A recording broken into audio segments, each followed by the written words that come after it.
This first one we're going to talk about is actually probably the most irritating one for me. And it is the 1 year presumptives. And what I mean by 1 year is 1 year from your discharge. Yes, there is a list of presumptive conditions for you that the VA just concedes and presumes that if you have this condition, then it happened from your military service. Now, there is, again, a list. However, my opinion is, look, the answer is always no if you don't ask. If you got diagnosed for anything other than an injury, right? You can't go get in a car accident, have your leg jacked up after you got out and file for your bad leg from your car accident. But diseases, right? Heartburn, headaches, a back issue, maybe a back issue if it ties back to your time. But really, I'm talking about like the diseases. So the things like high blood pressure, those types of things. File for it if you got diagnosed within 1 year, because the VA may look at that as a presumptive condition. And again, they outline it on their website that there is this 1 year presumptive. They do have a list of all the presumptive conditions, and they also give even I guess, an example, right? So it says here, evidence that your condition is at least 10% disabling, like a doctor's report that shows that you take medicine for your high blood pressure, right? And also it says that you need to provide evidence that your condition appeared within 1 year after your discharge from active service.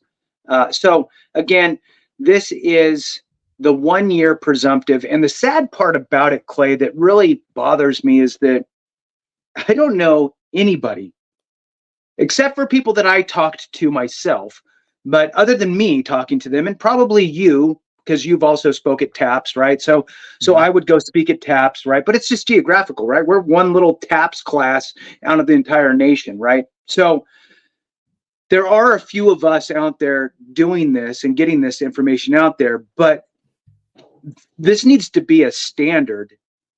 This type of information needs to be given to those getting out. Hey, look, I get it. You haven't went to medical or sick call or the battalion aid station or whatever it's called, right? You haven't went there because you didn't want to be reprimanded in some sort of weird way or looked down on or called or whatever. So you just didn't. But now you're going to get out. You can go to the doctor and get diagnosed for these things, and it's going to be the same as if you were still in. But nobody told anybody that. So what do? We get out. We're focused on life. We're focused on, hey, I got a wife, I got kids, or I got a husband and I got kids, or whatever the situation is. And you're out there trying to hustle and make ends meet and find a job and balance. And maybe I'm going to try to go to school too. That year flies by, Clay. And it's not until years later that people go, well, damn, I wish I would have known, because then I would have X, Y, and Z.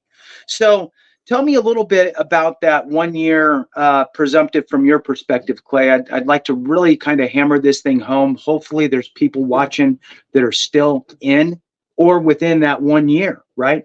That's hopefully when people start Google searching and figuring out what they should do. So I hope they land on this and hear it. Absolutely. So whenever I was, and I'll kind of give my TAPS plus brief on the 1 year presumptive.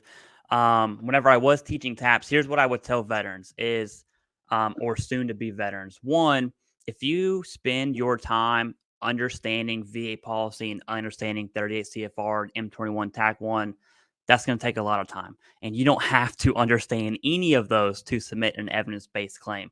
So I started with that to say, hey, there's a lot of stuff you don't know, but let me tell you what you need to know.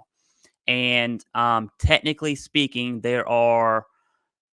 there's not a ton of conditions that are presumed to be service connected within 1 year, right? The two linchpins are definitely hearing loss and tinnitus. Those are presumptive within 1 year. But then you have back pain. That's not presumptive if diagnosed. But let's just think about this logically, right?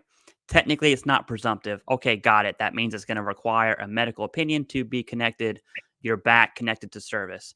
But if you've only been out for 8 months, tell me logically, how is an examiner going to say that condition happened within the last 8 months versus the last 10 years that you were in the Marine Corps or the Air Force or whatever. So you can see how it's difficult for the examiner to say that, especially if your evidence indicates damage over a period of time, right?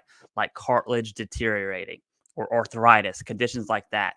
And so those types of conditions are extremely, although not presumptive, technically, extremely easy to connect. I'll tell you a story about me. I had zero evidence of back pain at all. Absolutely zero. I was in the infantry, and then I did some PSYOP stuff on the soft side of the house. So it was physically demanding, right? At my 9-month-ish mark, I filed for my back. Boom, service connected. Probably one of the easiest claims I ever submitted. And I had zero medical evidence, right? I had evidence other than medical, but really the key was, hey, this back condition didn't stem from the last 9 months. It had to be from service.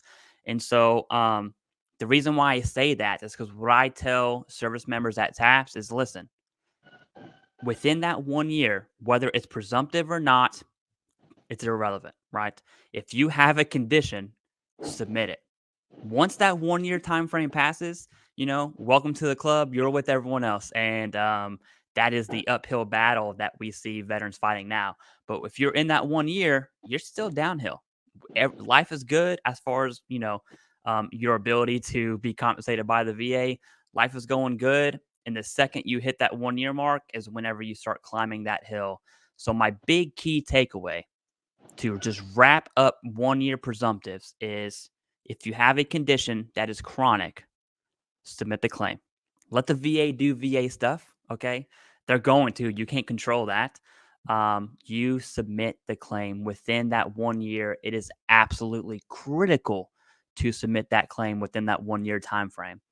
Now, I know I doubled down on that. I also want to say, if you've already passed that 1 year, like the majority of veterans, it's not impossible, right? So there's still presumptives that cover a longer 1 year window, and that's really what we're going to get into.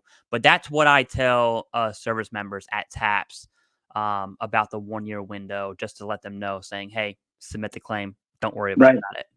Yeah. And, Clay, there's probably, I didn't count them all, but there's probably about 35 or 40 conditions listed on the 3.309 alpha of the Code of Federal Regulations 38, right? So the 38 CFR.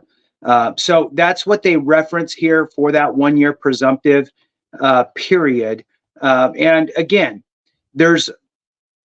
and I'm on the same boat as you. I just said it differently. As far as file your claim for whatever you have within that 1 year period, because the VA may throw it under a presumptive, which is outstanding. And like you said, the sooner you do it, the sooner you file a claim after service, the less time there is between your service and your claim, which means there's less time for you to have something else happen to create doubt, right? So it's almost like it's positive evidence if you're filing it within 1 year, right? Just that alone. And that might help you at the Board of Appeals.